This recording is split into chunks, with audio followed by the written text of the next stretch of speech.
بسم اللہ الرحمن الرحیم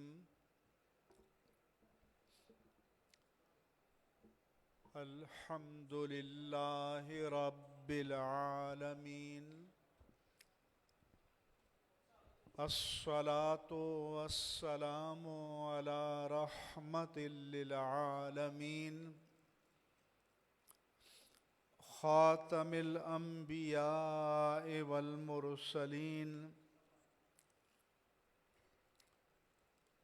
سید الرسل والنبیین سیدنا ومولانا ومأوانا وملجانا محمد وعلى آلہ الطیبین الطاہرین وعلى صحابته الصدیقین الصادقین وعلى كل من تبعهم بإحسان إلى يوم الدين أما بعد فأعوذ بالله من الشيطان الرجيم بسم الله الرحمن الرحيم من عمل صالحا من ذكر أو أنثى فلنحيينه حياة طيبة ولنجزينهم أجرهم بأحسن ما كانوا يعملون آمنت بالله صدق الله مولانا العظيم وبلغنا رسوله النبي الأمين الكريم الرؤوف الرحيم ونحن على ذلك لمن الشاهدين والشاكرين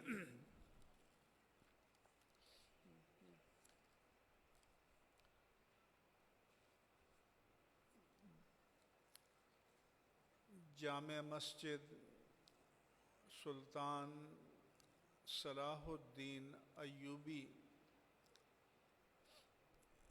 کی انتظامیہ کے معزز اراکین و ذمہ داران، اس جامع مسجد کے خطیب محترم حضرت علامہ مفتی محمد قدرت اللہ نقشبندی صاحب،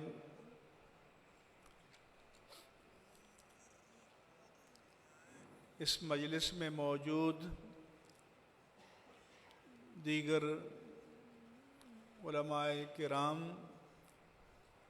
حضرت علامہ قاری خلیل الرحمن چشتی صاحب، علامہ قاری محمد زمان چشتی صاحب، علامہ سید عمیر الحسن برنی صاحب، علامہ ابو بکر گورمانی صاحب، علامہ بلال سلیم قادری صاحب، علامہ قاری محمد عالم صاحب، علامہ ڈاکٹر محمد شعیب قادری صاحب، علامہ جہانگیر صدیقی صاحب، اور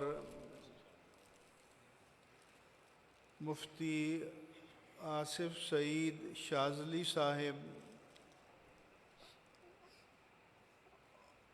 اور دیگر قابل احترام علماء کرام جن کے نام ہمارے علامہ مفتی محمد قدرت اللہ نقشبندی صاحب نے لیے، اور میں آپ حضرات سے جو میرے دائیں بائیں ہیں دس بستہ معذرت خواہ ہوں کہ مجھے نام سب کے یاد نہیں رہتے. آپ سب کی تکریمات، تشریفات، اعزازات کے ساتھ اور اس محفل میں جو دیگر معززین اس علاقے کے معززین تشریف فرما ہیں، ان کے اکرام کے ساتھ یہاں کے اہل محلہ، مصلیان، حاضرین مجلس اور خاص طور پر جو نوجوان ہیں یہاں، ان سے مجھے زیادہ گفتگو کرنی ہے، اور میں اللہ کی ذات سے امید کرتا ہوں کہ جب تک یہ نوجوان دین و مسلک کی حمایت کے لیے میدان عمل میں ہیں تو دین کو زک پہنچانے والی سازشیں انشاءاللہ کامیاب نہیں ہوں گی۔ میں رات اورنگی ٹاؤن میں تھا اور ہزاروں کی تعداد میں نے نوجوانوں کو دیکھا، تو مجھے ان کو مساجد میں دیکھ کر، مجالس میں دیکھ کر بڑا اطمینان ہوتا ہے، بڑی خوشی ہوتی ہے۔ یہ آج کا جو اجتماع ہے، صوفیاء اسلام کانفرنس اس کا عنوان ہے، اور یہ جلسہ دستار فضیلت بھی ہے۔ ایک تو میں ایک مشورہ اس مسجد کی انتظامیہ اور خطیب محترم کی خدمت میں عرض کروں گا کہ ہمارے ہاں جو آپ حضرات جلسے منعقد کرتے ہیں تو جو ڈیکوریشن والے حضرات ہیں ان کی مدد لیتے ہیں، جیسے بیک گراؤنڈ میں آپ نے یہ آویزاں کیا۔ چونکہ آج کل سوشل میڈیا کا دور ہے، آپ فوراً اس کو سوشل میڈیا پہ ڈالتے ہیں، تو پھر آپ اپنا پینا فلیکس پیچھے لگایا کریں جہاں تقریب کا عنوان بھی ہو، آپ کی مسجد ادارے کا نام بھی ہو، تاکہ جب آپ کی تصویر جائے تو دیکھتے ہی لوگوں کو معلوم ہو جائے کہ یہ اجتماع کہاں منعقد ہوا اور یہ کس کے زیر اہتمام منعقد ہوا۔ یہ اور بھی جو ہمارے دوست یہ جلسے منعقد کرتے ہیں، کیونکہ بنیادی مقصد یہ پیچھے جو ہوتا ہے یہ ہوتا ہے کہ پبلک کو پتہ چلے کہ یہ تقریب کہاں ہے، کیا عنوان ہے، کون اس کا منتظم ہے، کون اس کا بانی ہے، یہ دنیا والوں کو آپ کے بارے میں ڈائریکٹ معلوم ہو جائے۔ اس کے بعد یہ صوفیاء اسلام کانفرنس ہے، تو میں اس موضوع پر کچھ باتیں آپ کی خدمت میں عرض کروں گا۔ لفظ صوفی یا تصوف یہ قرآن میں نہیں آیا، یہ کسی حدیث میں نہیں آیا، سیرت نگاروں نے لکھا ہے کہ یہ نام سب سے پہلے 150 ہجری میں یہ استعمال میں آیا، اور ایک بزرگ تھے ہاشم کوفی، ان کے نام کے ساتھ یہ نام استعمال کیا گیا اور بعد میں یہ نام چلتا رہا۔ اس پر بھی علماء نے بحث کی ہے کہ لفظ صوفی کا جو اوریجن ہے، ماخذ ہے، کیا ہے؟ تو بعض نے کہا کہ یہ صفہ سے ہے، یعنی مسجد نبوی میں جو چبوترا آپ حضرات جاتے ہیں تو وہ اصل میں اسلام کا اور خاتم النبیین سیدنا محمد الرسول اللہ صلی اللہ علیہ وآلہ وسلم کا پہلا مکتب تھا، پہلی یونیورسٹی تھی، پہلی جامعہ تھی، جہاں وہ صحابہ کرام جو فل ٹائم موجود رہتے تھے۔ لوگ سوچتے ہیں اور باتیں کرتے ہیں کہ حضرت ابو ہریرہ سے اتنی حدیثیں روایت ہوئیں، باقی سے نہیں ہوئیں، تو حضرت ابو ہریرہ صفہ کے طالب علم تھے، صفہ کی یونیورسٹی کے مکتب نبوت کے فل ٹائم 24 گھنٹے کے طالب علم تھے۔ لہذا وہ اللہ کے پیارے حبیب کو اٹھتے، بیٹھتے، سوتے، جاگتے، گھر میں داخل ہوتے، باہر نکلتے، بزم میں، رزم میں، جلوت میں، خلوت میں، ہر حال میں دیکھتے، اور ہر حال میں دیکھتے تو پھر اس کو ریکارڈ کر لیتے، اس کو محفوظ کر لیتے۔ اور یہ پوری کائنات میں یہ جو ویڈیو ریکارڈنگ تو اس دور کی بات ہے، تو تمام جماعت انبیاء میں تاجدار کائنات صلی اللہ علیہ وآلہ وسلم کے غلاموں کا یہ اعزاز ہے کہ انہوں نے اللہ کے حبیب کی ہر ادا کو محفوظ کر لیا، یہاں تک کہ صحابی بیان کرتے ہیں یہ بھی محفوظ کیا کہ کس بات کو ارشاد فرماتے وقت آپ کی کیفیت کیا تھی، آپ کے تاثرات کیا تھے، آپ کے امپریشنز کیا تھے۔ صحابی کبھی آپ جلال میں ہوتے، کبھی آپ جمال میں ہوتے، کبھی صحابہ بیان کرتے ہیں کہ یہ بات کرتے ہوئے تاجدار کائنات کے چہرے انور پر غضب کے آثار نمودار ہوئے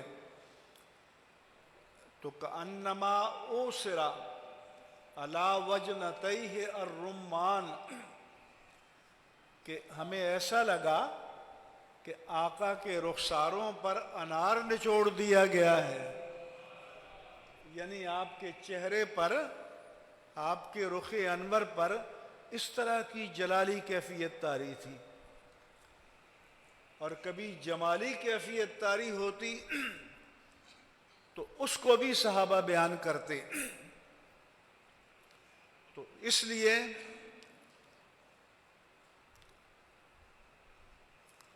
صحابہ کرام رضوان اللہ علیہم اجمعین نے نہ صرف آپ کے الفاظ کو نقل کیا، محفوظ کیا، پریزرو کیا، بلکہ آپ کی اداؤں کو بھی محفوظ کیا۔ ایک حدیث میں ہے کہ ایک صحابی اللہ کے پیارے حبیب صلی اللہ علیہ وآلہ وسلم کی مجلس میں بیٹھے ہوتے تو نوٹس لیا کرتے تھے، کہ جو بات آپ فرماتے وہ لکھ لیا کرتے تھے۔ ایک دن آپ نے دیکھا کہ وہ نہیں لکھ رہے، آپ نے پوچھا کہ تم تو لکھ لیتے تھے، نوٹس لیتے تھے، آج تم نہیں لکھ رہے، انہوں نے عرض کیا کہ کچھ سمجھدار لوگوں نے مجھے بتایا کہ ان النبی بشر یتکلم فی الرضا والغضب، کہ نبی بشر ہیں، کبھی وہ غضب میں ہوتے ہیں، کبھی رضا کی کیفیت میں ہوتے ہیں، کبھی جلال میں ہوتے ہیں، کبھی جمال میں ہوتے ہیں۔ ان کیفیات میں بندہ بات کچھ سے کچھ کہہ دیتا ہے، لہذا ہر بات نہ لکھا کرو۔ تو میرے آقا و مولا صلی اللہ علیہ وآلہ وسلم نے اپنے دہن مبارک، اپنی زبان مبارک کی طرف اپنی انگشت مبارک سے اشارہ فرمایا، جو کچھ میں کہوں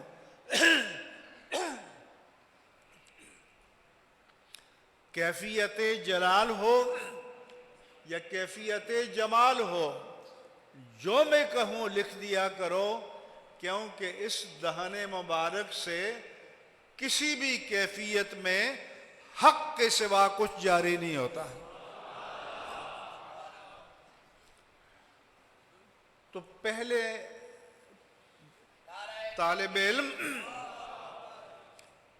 وہ صفہ کے طالب علم تھے، تو بعض نے کہا کہ یہ صوفی صفہ سے بنا ہے، تو پھر علماء نے کہا کہ صفہ سے تو صوفی ہونا چاہیے، صوفی تو نہیں بنے گا۔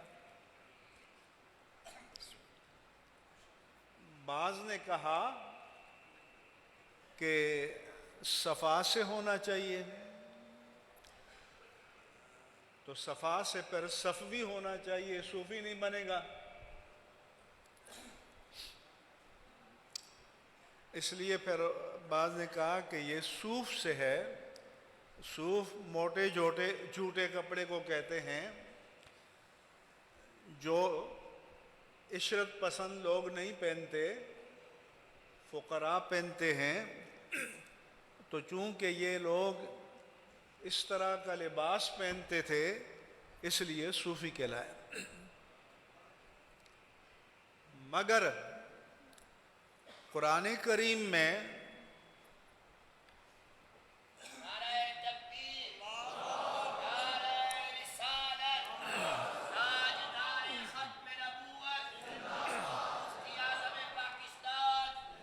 قرآن کریم میں اس مقصد کے لیے جو کلمات طیبات آئے، وہ تزکیہ ہے،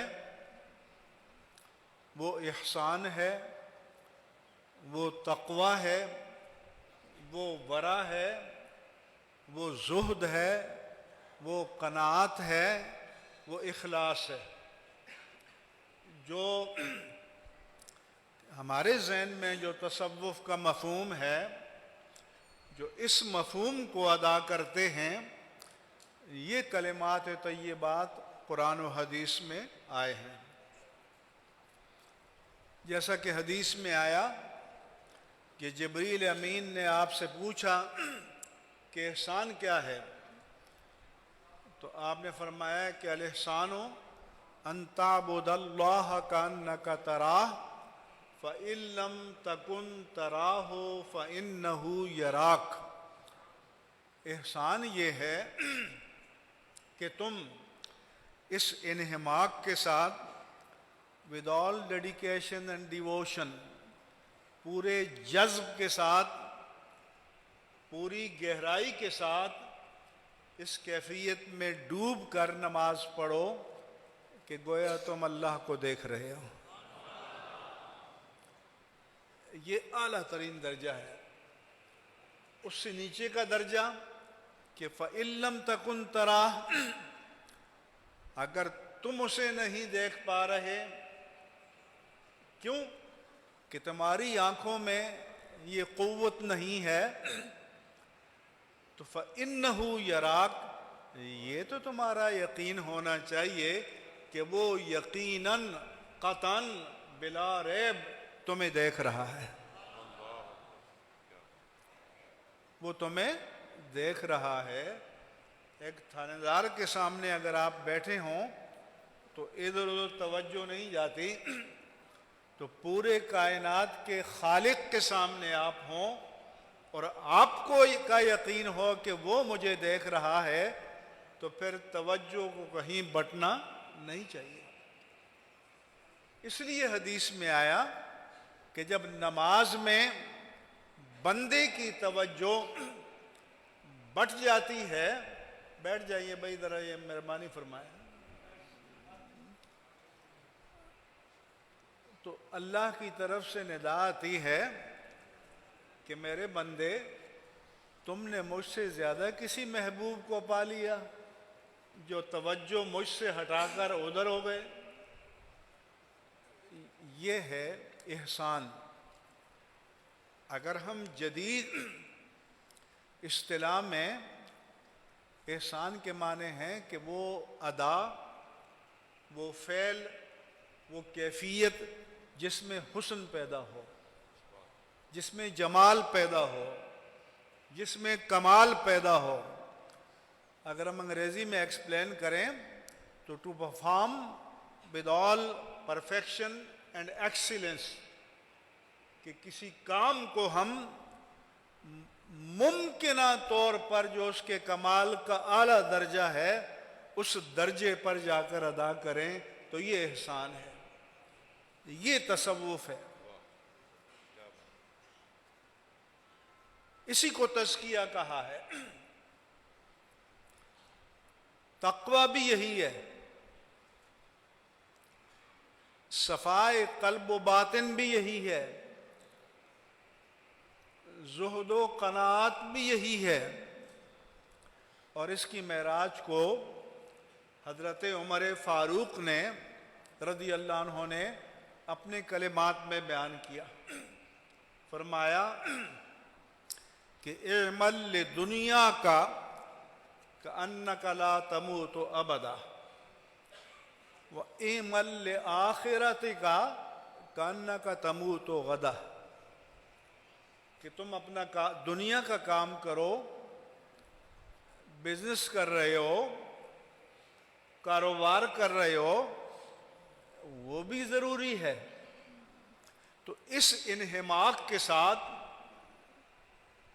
اس کامل توجہ کے ساتھ کرو کہ تم نے کبھی مرنا ہی نہیں ہے۔ یعنی اسلام دنیا سے لا تعلقی کی ترغیب نہیں دیتا، لیکن جب تم نماز میں کھڑے ہو جاؤ تو اس انہماک کے ساتھ کرو کہ شاید یہ زندگی کی آخری نماز ہے، کل تمہیں مر جانا ہے۔ تو ذرا سوچو کہ اگر بندے کو یہ پتا ہو کہ یہ آخری سجدہ ہے جو میں اپنے معبود کی بارگاہ میں ادا کر رہا ہوں، تو پھر اس میں جو انہماک اور حضوری ہوگی اس کا بندہ تصور بھی نہیں کر سکتا۔ تو میرے عزیزوں، یہ نام اللہ فرماتا ہے کہ من عمل صالحا من ذکر او انثی وہو محسن فلنحیینہ حیاتا طیبہ، کوئی مرد و عورت جو نیک کام کرے لیکن مقام احسان پر فائز ہو کر، with all perfection and excellence and devotion and dedication، تمام تر حضوری کے ساتھ کرے، تو اللہ وعدہ کرتا ہے کہ اگر تم نے اس معیار پر آ کر میری بندگی کی تو پھر سمجھو کہ تمہاری زندگی میں انقلاب آ گیا، پھر ہم تم کو ایک نئی پاکیزہ روحانی زندگی عطا کریں گے، پھر تمہارے قلب میں، تمہاری روح میں ایک انقلاب آ جائے گا۔ اس عبادت سے پہلے کا دور اور اس عبادت سے بعد کا دور، اس میں زمین و آسمان کا فرق ہوگا۔ اور پھر اللہ تعالیٰ یہ بھی فرماتا ہے وَلَنَجْزِيَنَّهُمْ أَجْرَهُمْ بِأَحْسَنِ، یہ بات نہیں ہے کہ میں تم سے پرفیکشن کا مطالبہ کرتا ہوں، میں تم سے ایکسیلنس کا مطالبہ کرتا ہوں، میں تجھ سے درجہ کمال کا مطالبہ کرتا ہوں۔ فرمایا کہ میں یہ بھی وعدہ کرتا ہوں کہ تم سے اگر عبادت کمال کے درجے کی مانگتا ہوں تو اجر بھی کمال کے درجے کا عطا کروں گا۔ اگر تمہاری بندگی درجہ احسان پر ہوگی تو میرا انعام بھی درجہ احسان پر ہوگا، اس درجے کا ہوگا۔ یہ تصوف ہے، یہ صفائے باطن سے ہوتا ہے، یہ صفائے قلب سے ہوتا ہے، یہ صفائے روح سے ہوتا ہے، اور اس کا نام ہے۔ اب اگر اس معنویت کو آپ سمجھیں، آپ جذب کریں، اپنی روح میں قلب میں پیوست کر دیں، اور پھر گرد و پیش پر نظر ڈالیں، تو پھر آئیے داتا صاحب کے مکتب میں چلتے ہیں۔ حضرت سید علی حجویری رضی اللہ عنہ کے مکتب میں چلتے ہیں کہ حضور آپ غوث الاعظم سے بھی پہلے ہیں، ان سے بھی مقدم ہیں زمانے کے اعتبار سے، آپ بتائیے کہ تصوف کیا ہے؟ انہوں نے فرمایا کہ 3 قسمیں ہیں۔ ایک صوفی ہے، صوفی وہ ہے کہ اس کا قلب، اس کی روح، اس کا ظاہر، اس کا باطن صفا، جلا، تزکیہ میں اعلیٰ ترین مقام پر ہو۔ یہ نہیں ہے کہ دل تو سونے کو چاہتا ہے تو طبیعت پر جبر کر کے چلے مسجد کی طرف چلے جاتے ہیں، یہ نہیں۔ یہ نماز اس کی طبیعت کا تقاضا بن جائے۔ جیسے مچھلی جب پانی سے باہر آتی ہے تو تڑپنے لگتی ہے، تم نماز سے باہر آؤ تو تمہاری روح تڑپنے لگ جائے۔ اسی لیے اللہ کے رسول نے فرمایا کہ سبعۃ یظلھم اللہ یوم القیامہ یوم لا ظل الا ظلہ۔ 7 کیٹیگریز، 7 قسم کے طبقات انسانوں کے، مسلمانوں کے، مومنوں کے ایسے ہیں کہ جب قیامت کے دن اللہ کے صاحبان رحمت کے سوا کوئی جائے پناہ نہیں ہوگی، میں ان پر رحمت کا خصوصی سایہ فرماؤں گا۔ ان میں سے ایک کیٹیگری کہ رجل قلبہ معلق بالمساجد، وہ کیٹیگری ہے کہ نماز پڑھ کر بشری ضرورتوں کے تحت باہر جائے تو صحیح، لیکن دل کو مسجد میں چھوڑ جائے، دل اس کا مسجد میں اٹکا رہے کہ کب میرے رب کا بلاوا آتا ہے حی علی الصلاۃ تو سب دوڑ کر چل پڑو اس کی بارگاہ میں، اس کا دل مسجد میں اٹکا رہے۔ یہ تصوف ہے، یہ صوفی ہے کہ اس کی روح کی طلب ہو جائے۔ جیسے آدمی بھوکا ہوتا ہے تو اسے کسی یونیورسٹی میں نہیں پڑھایا جاتا کہ بھوکا ہو جائے تو کھانا مانگا کرو، اس کی فطرت اس کی معلم ہے۔ مچھلی کا بچہ پانی میں پیدا ہوتا ہے، وہ تیرتا ہے کہ اس کی فطرت اس کی معلم ہے۔ انسان کا، جانور کا بچہ پیدا ہوتا ہے تو ماں کی طرف لبکتا ہے دودھ کے لیے، یہ فطرت اس کو سکھاتی ہے۔ تو جب فطرت اتنی پاکیزہ ہو جائے کہ حضور یہ رب العالمین اس کی فطری طلب بن جائے، اس کی جبلت بن جائے، اس کی سیکنڈ نیچر بن جائے، بلکہ میں کہتا ہوں کہ فرسٹ نیچر بن جائے، تو یہ مقام ہے صوفی کا۔ داتا صاحب نے فرمایا کہ دوسرا متصوف ہے کہ طبیعت تو ہم جیسی ہے، دل تو ادھر لگتا نہیں ہے، اندر سے مطالبہ بھی نہیں ہوتا، لیکن پتہ ہے کہ رب کا حکم ہے، پتہ ہے کہ نبی کا مطالبہ ہے، تو اپنے آپ کو باندھ کر شریعت کے راستے پہ ڈال دیتا ہے، اپنی طبیعت کو پابند کر کے، اپنی طبیعت کے تقاضوں پر جبر کر کے، اس میں گلے میں شریعت کی بیڑی ڈال کر اللہ کے نبی کے غلامی کے راستے پر ڈال دیتا ہے۔ یہ متصوف ہے، یہ صوفی سے کم تر ہے۔ اور داتا صاحب کہتے ہیں کہ ایک مستصوف ہے۔ کیا ہے؟ مستصوف، نہ صوفی ہے نہ متصوف ہے، یہ مستصوف ہے، یہ صوفیوں کے لبادے میں بھیڑیا ہے، صوفیوں کے لبادے میں بھیڑیا ہے جو لوگوں کو شکار کرتا ہے۔ وہ صوفیوں کا لبادہ دھوکہ دینے کے لیے استعمال کرتا ہے، تو پھر اس بھیڑیے سے بچنے کی ضرورت ہے۔ اور آج کل امت کا بیشتر ایسا نہیں بھیڑیوں کا شکار ہے۔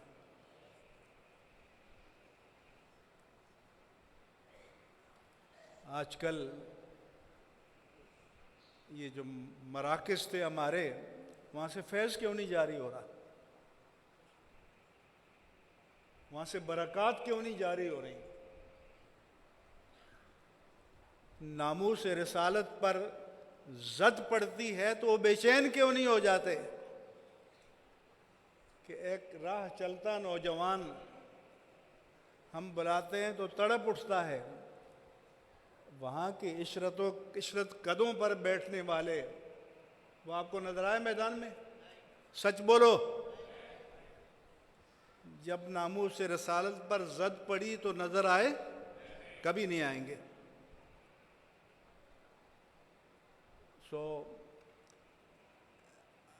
ان بھیڑیوں سے بچنے کی ضرورت ہے، ان کی نشاندہی کی ضرورت ہے۔ لیکن خرابی کہاں سے پیدا ہوئی؟ خرابی یہاں سے پیدا ہوئی کہ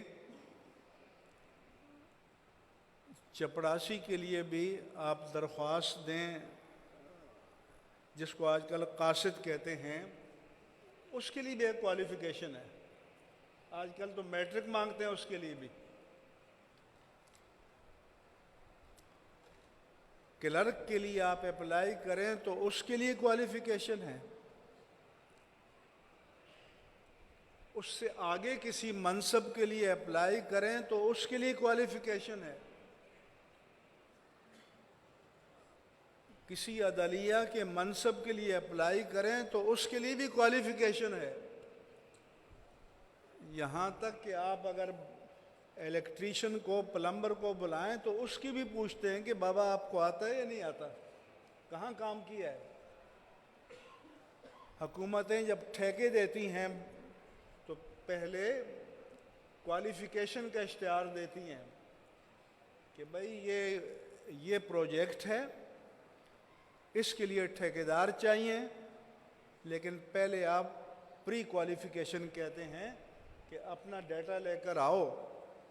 اگر تم اس ٹینڈر میں شامل ہونا چاہتے ہو کہ تم میں یہ ایکسپرٹیز ہے، تم میں یہ مہارت ہے، تم نے کہیں یہ کام کیا ہے، تو اس کا ثبوت لاؤ، پھر مقابلے میں بیٹھو۔ مگر اگر کوئی کوالیفیکیشن نہیں چاہیے تو پیر کے لیے نہیں چاہیے، جھاڑو دینے والے کے لیے بھی چاہیے، مگر کوئی نہیں چاہیے تو پیر کے لیے نہیں چاہیے۔ تو زوال تو تب آتا ہے نا کہ تصوف مطالبہ کرتا ہے پرفیکشن کا، تصوف مطالبہ کرتا ہے ایکسیلنس کا، تصوف مطالبہ کرتا ہے احسان کا، تصوف مطالبہ کرتا ہے عرفان کا، تصوف مطالبہ کرتا ہے زہد و قناعت کا، اور آپ کا اس کے واسطہ ہی نہ ہو۔ اس لیے ہمارے ہاں یہ شرط تھی کہ آپ جس علم کا دعویٰ کرتے ہیں اس کی آپ کے پاس سند ہونی چاہیے۔ آج بھی دستار فضیلت ہے، لیکن وہ سند نہیں جو یونیورسٹیاں دیتی ہیں۔ وہ سند تو آپ کے گلے میں کارڈ ہوتا ہے کہ آپ بی اے ہیں، ایم اے ہیں، ایم بی اے ہیں، انجینئر ہیں، ڈاکٹر ہیں، پی ایچ ڈی ہیں۔ آپ اس کو لٹکا کر جاتے ہیں کہ کوئی اس کا خریدار ہو، نوکری دے دے۔ اور اس لیے جب کانووکیشن یا تقسیم اسناد ہوتا ہے یونیورسٹی میں، تو میں بینر دیکھتا ہوں کہ لکھا ہوتا ہے کہ ہمیں ڈگریاں نہیں، روزگار چاہیے۔ کیونکہ ڈگری تو روزگار کے لیے ہے، کوئی اللہ کو راضی کرنے کے لیے تو لی نہیں ہے۔ اور وہ روزگار میں کام نہ آئے تو اس میں چولہے میں جھونکیں گے۔ مگر مکتب نبوت کے جو شاگرد ہیں وہاں بھی سند چاہیے۔ وہ سند کیا ہے کہ الاسناد من الدین وَإِلَّا قَالَ مَنْ شَاءَ مَا شَاءَ۔ صحیح مسلم پر اوپر ہی لکھا ہوا ہے کہ دین میں سند چاہیے، دین میں سند چاہیے۔ اگر ہم سند کی کنڈیشن ختم کر دیں تو پھر تو جو جسم کے جی میں آئے گا بکتا پھرے گا اور کہے گا یہ اللہ کے رسول نے کہا۔ تو سند مانگی جائے گی۔ تو ہمارے یہاں سند تو یہ ہے درجہ حدیث میں کہ وہ کہتے ہیں میں نے اپنے شیخ سے، انہوں نے اپنے شیخ سے، انہوں نے اپنے شیخ سے، انہوں نے اپنے شیخ سے، کرتے کرتے یہ سلسلہ تبع تابعین کو، تابعین کو، صحابہ کو، پھر اللہ کے رسول سے جا ملتا ہے۔ تو ہمارے یہاں سند یہ ہے کہ جس علم قرآن و حدیث کا تم دعویٰ کرتے ہو، تمہاری شاگردی کی کڑی تاجدار کائنات سے ملتی بھی ہے یا نہیں ہے؟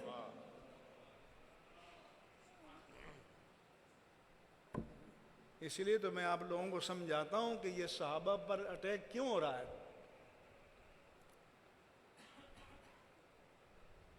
اس لیے ہو رہا ہے کہ نبوت کے پہلے شاگرد کون ہیں؟ ہم آپ تھے۔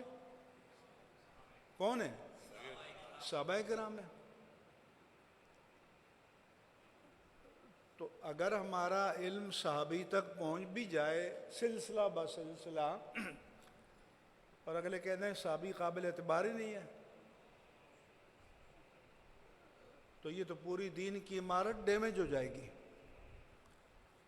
تو جو صحابہ کو ہٹ کر رہے ہیں وہ دین کو ہٹ کر رہے ہیں، وہ دین کی بنیادوں کو ہٹ کر رہے ہیں۔ یہ تماشا نہیں ہے، اس کو سمجھنے کی ضرورت ہے۔ میں جا بجا بتاتا ہوں کہ میں government national management college Lahore اکثر جاتا ہوں، وہاں لیکچر ڈسکشن ہوتا ہے۔ گریڈ 19 سے جو پروموٹ ہو کر بیوروکریٹ 20 میں جاتے ہیں، ٹریننگ ہوتی ہے، تو لیکچر ڈسکشن ہوتا ہے، ہم لیکچر دیتے ہیں، وہ سوال کرتے ہیں، اور بیوروکریٹ تو اپنے آپ سے دانا کسی کو سمجھتا ہی نہیں ہے، آپ کو پتہ ہے۔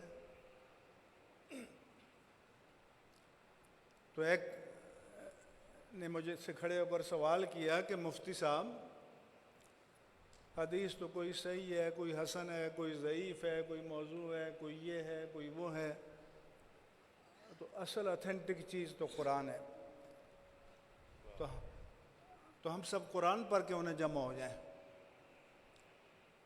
میں نے کہا آپ کی بات میں تو بڑی اپیل ہے، سیدھی عقل کو لگتی ہے، لیکن میرا آپ سے سوال ہے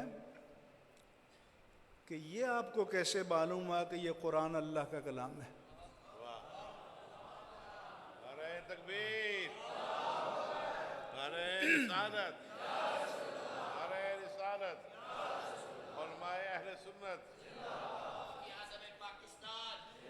کیا آج کی رات کوئی اللہ کا فرشتہ آپ کے پاس آیا تھا؟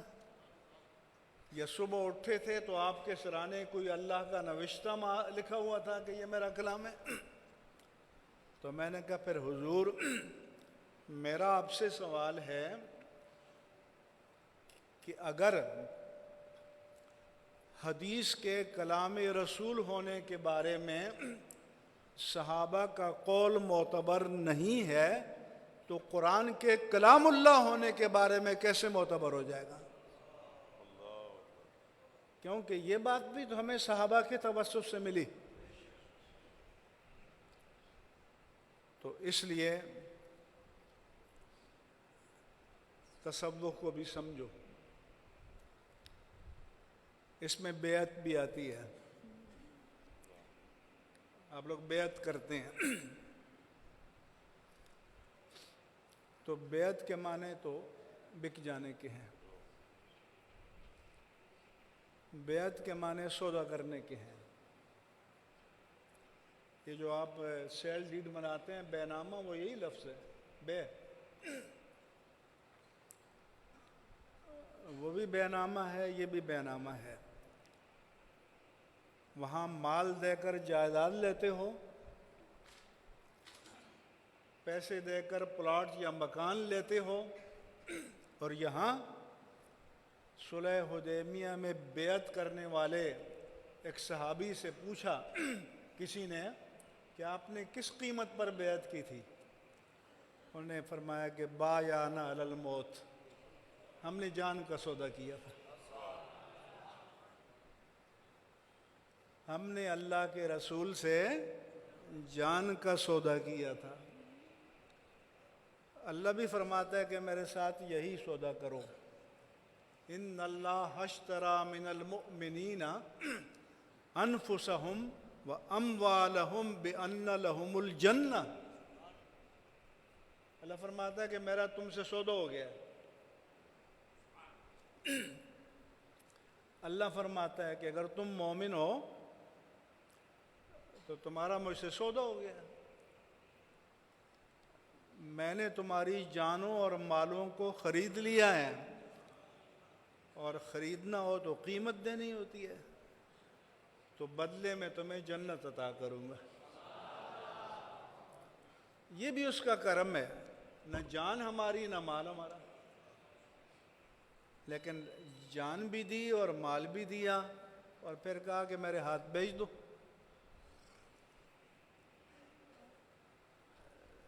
تو یہ بے ہے،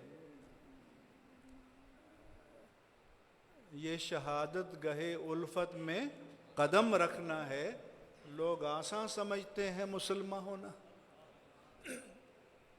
سودا جان کا ہے، اور آپ نعت خواں پر چند نوٹ پھینک کر عاشق بن جاتے ہو۔ کتنا سستا سودا ہے، عشق مصطفیٰ کو کتنا سستا سمجھا آپ نے۔ اور بے جو چھچورے لوگ ہوتے ہیں وہ نئے بنڈل لے کر آتے ہیں، کیونکہ تصویریں بنتی ہیں نا، تو دکھانے کے لیے وہ نئے نوٹ پھینکیں گے۔ جس نے اللہ کو راضی کرنے کے لیے کرنا ہوتا ہے وہ دکھاوا کرتا ہے، کس کو دکھا رہا ہے؟ تو پھر جن کو دکھا رہے ہوں تو ان سے انعام بھی لے لینا۔ وہ بھی کہتے ہیں کہ یہ حاجی صاحب کی نظر، یہ شعر چودھری صاحب کی نظر، یہ شعر سیٹھ صاحب کی نظر، اللہ رسول کی نظر نہیں کرتے، وہاں سے نوٹ نہیں آ رہے ہوں گے۔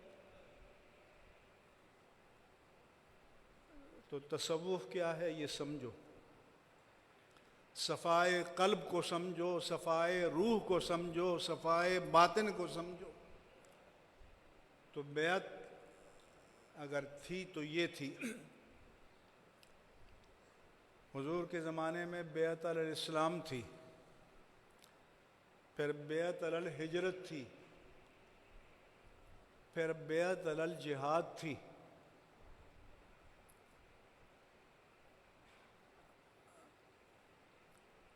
اور پھر مومنات سے آپ نے بیعت لی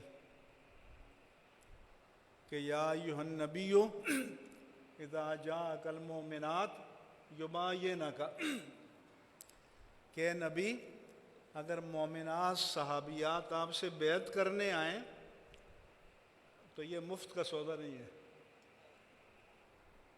قرآن ہے قرآن، یہ مفت کا سودا نہیں ہے جیسے آپ پیر صاحب کی بیعت کر لیتے ہو، نہیں، فرمایا کہ منشور پیش کرو، اپنے حبیب سے فرمایا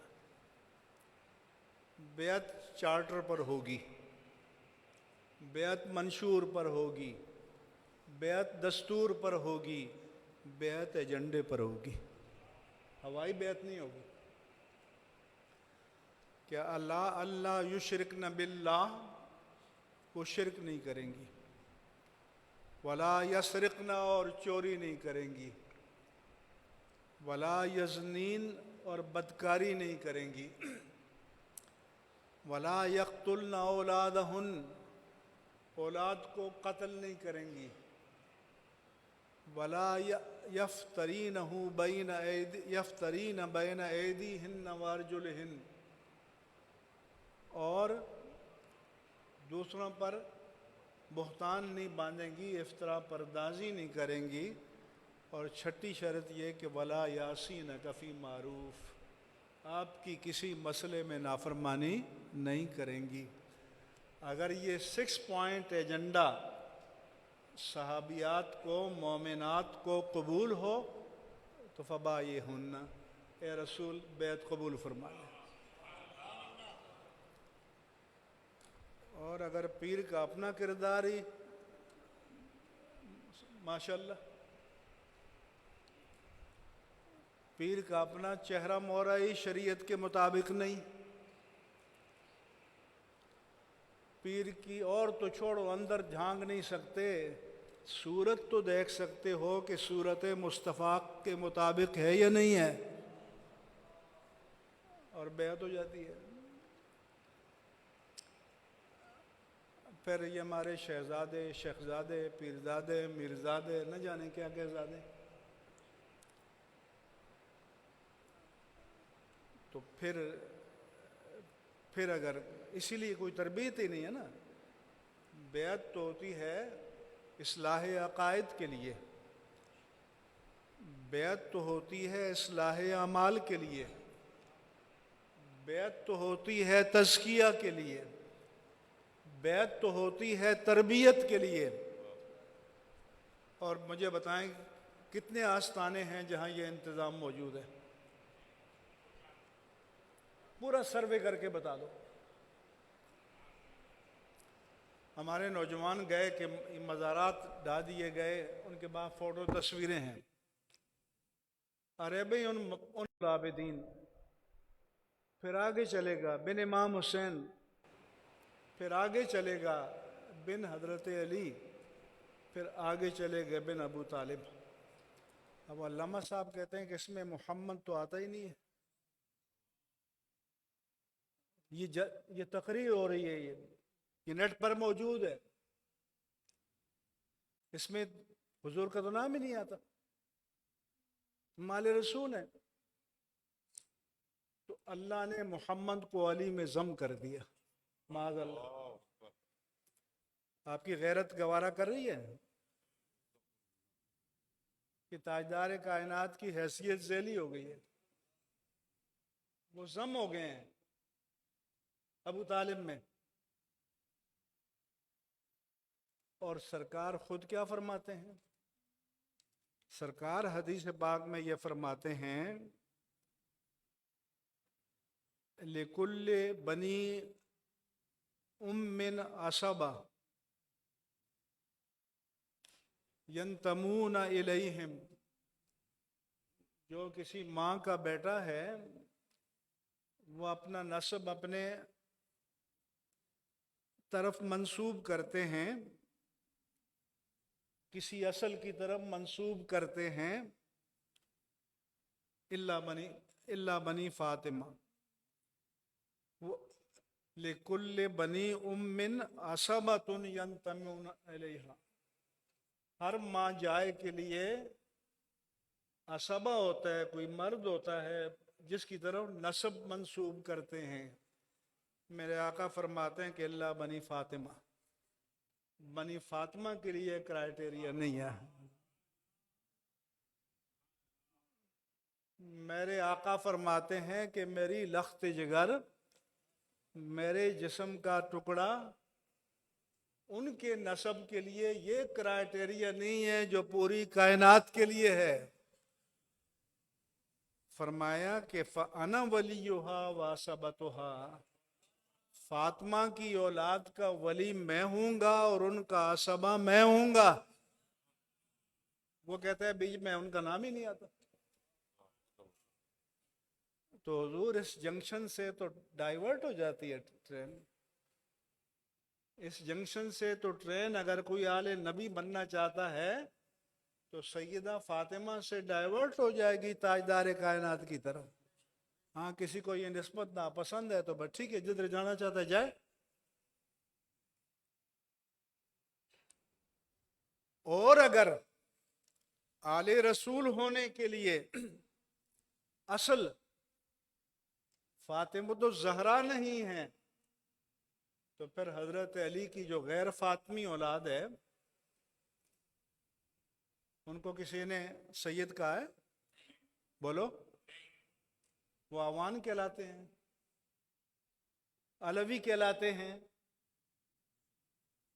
تو سید تو وہ بنے گا جو سیدہ فاطمہ کے جنکشن سے ان کے والد ماجد کی طرف ڈائیورٹ کرے گا، تاجدار کائنات کی طرف ڈائیورٹ کرے گا۔ یہ اچورب بزرگ واہ کر رہے ہیں۔ تو تباہی یہاں سے آ رہی ہے، بربادی یہاں سے آ رہی ہے۔ اس لیے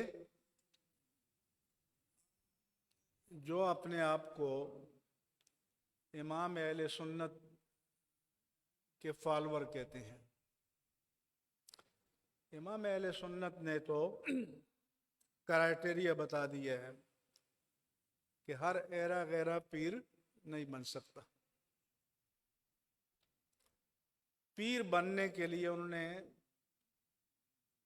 4 کوالیفیکیشنز بتائی ہیں۔ پہلا یہ کہ صحیح العقیدہ مسلمان ہو، اہل السنہ والجماعت کے عقائد کے مطابق۔ پھر یہ کہ وہ گھوڑوں والی سرکار نہ ہو، کتوں والی سرکار، کبوتروں والی سرکار، وہ اپنے عقائد کے دلائل بھی جانتا ہو، صاحب علم ہو، پھر وہ علم کے تقاضے پر عمل بھی کرے، اور پھر اس کی کڑی جڑی ہوئی ہو سلسلہ بسلسلہ تاجدار کائنات سے۔ تو جس کا دین کے علم سے تعلق ہی نہ ہو، جو دھمال ڈال رہا ہو نوجوانوں اور لڑکیوں کا مخلوط، جہاں مرد و زن کا مخلوط اجتماع ہو،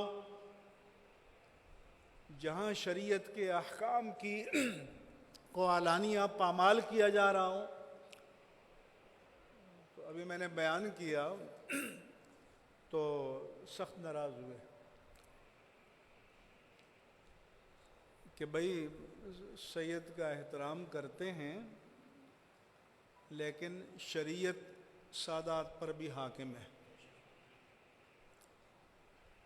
مستثنا نہیں ہے، اس سے کسی کو ایگزیمشن نہیں ہے، کسی کو امیونٹی نہیں ہے۔ تو اگر وہ سید ہے لیکن متشرع اور متدین نہیں ہے تو اس کو مقتدا اور پیشوا نہیں بنائیں گے۔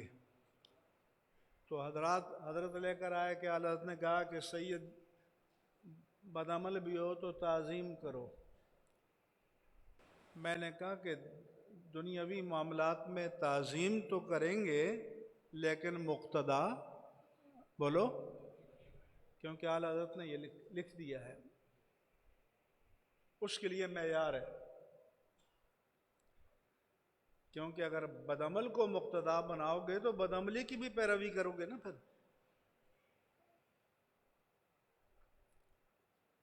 اس لیے یہ جو آپ لوگ ہیں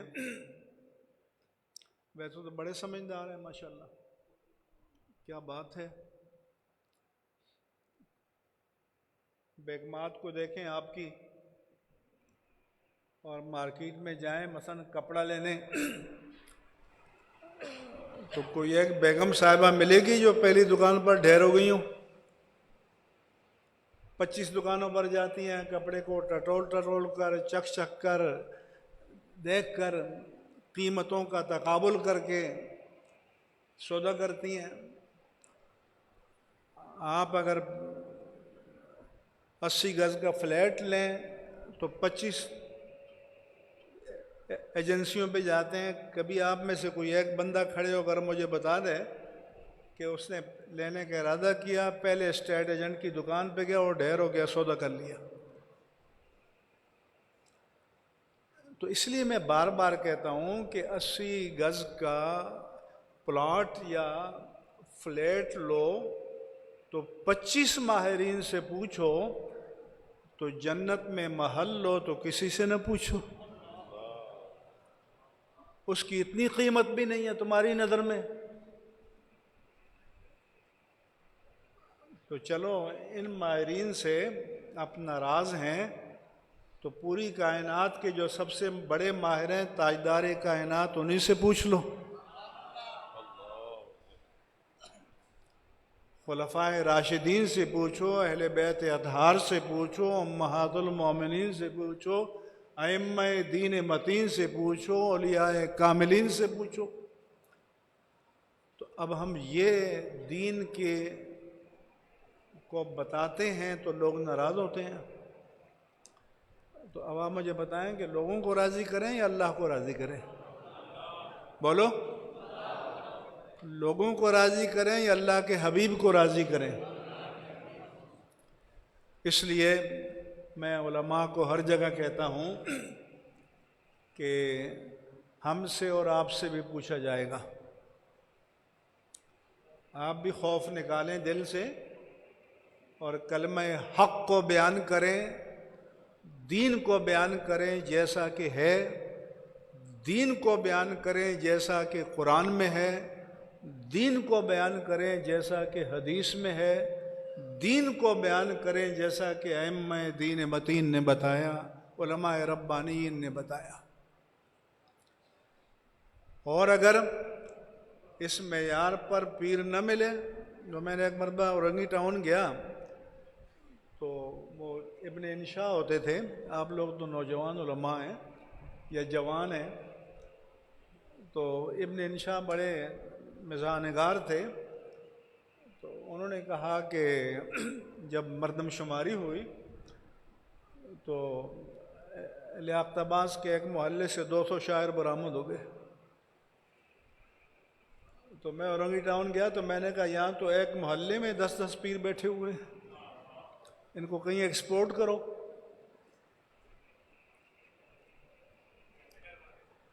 تو یہ پروڈکٹ اتنی عام کیوں ہو گئی ہے کہ آپ نے دینی معیار کو ترک کر دیا، آپ نے شریعت کے معیار کو نظر انداز کر دیا، آپ نے لوگوں کو تعلیم نہیں دی، لوگوں کو سکھایا نہیں ہے۔ لیکن وہ کہتے ہیں کہ بیٹر لیٹ دین نیور، چلو اب تک کوتاہی ہوئی تو آج سے عزم کرو، آج سے فیصلہ کرو کہ دین حق کو جیسا کہ ہے بیان کریں گے۔ اور میں یہ بار بار کہتا ہوں کہ اللہ کے دین کے ساتھ کھڑے ہو جاؤ، دین آپ کو انشاءاللہ کبھی گرنے نہیں دے گا۔ اور پوری امت سے کہتا ہوں کہ اللہ کے دین کے ساتھ کھڑے ہو جاؤ، دین آپ کو گرنے نہیں دے گا۔ وَأَنْتُمُ الْأَعْلَوْنَ إِن كُنتُم مُؤْمِنِينَ، اگر تم سچے مومن ہو تو اللہ تعالیٰ تمہیں سربلند اور سرفراز فرمائے گا۔ عزیزان گرامی، چند باتیں میں نے عرض کی۔ ہمارے عزیز علامہ غلام ربانی افغانی مبلغ اسلام ہیں، یہ برطانیہ سے آئے ہوئے ہیں۔ یورپ میں، برطانیہ میں ان کی اچھی خدمات ہیں، مراکز ہیں، اور بہت ہی صاحب طرز خطیب بھی ہیں۔ تو میں چاہوں گا کہ اب آپ، میری تو ایسی فقیرانہ باتیں ہیں نا، ایسی عاجزانہ، تو لیکن اب آپ کو شکوہ خطابت کے مزے بھی لینے ہیں، تو اطمینان سے بیٹھے رہیں اور علامہ غلام ربانی افغانی دامت برکاتہم ان کا تفصیلی خطاب سنیں، اور کوئی بندہ اس مجمع سے حرکت نہ کرے، ہلنے نہ پائے۔ اللہ تعالیٰ مجھے اور آپ کو اسلام پر زندگی اور ایمان کامل پر خاتمہ نصیب فرمائے، اپنے حبیب کی محبت میں زندہ رکھے اور اپنے حبیب کی محبت میں موت نصیب فرمائے، اور جنت میں ہمارا حشر اپنے حبیب کریم کے غلاموں کے غلاموں کے غلاموں کے غلاموں کے قدموں میں نصیب فرمائے۔ وما علیہ الا البلاغ المبین۔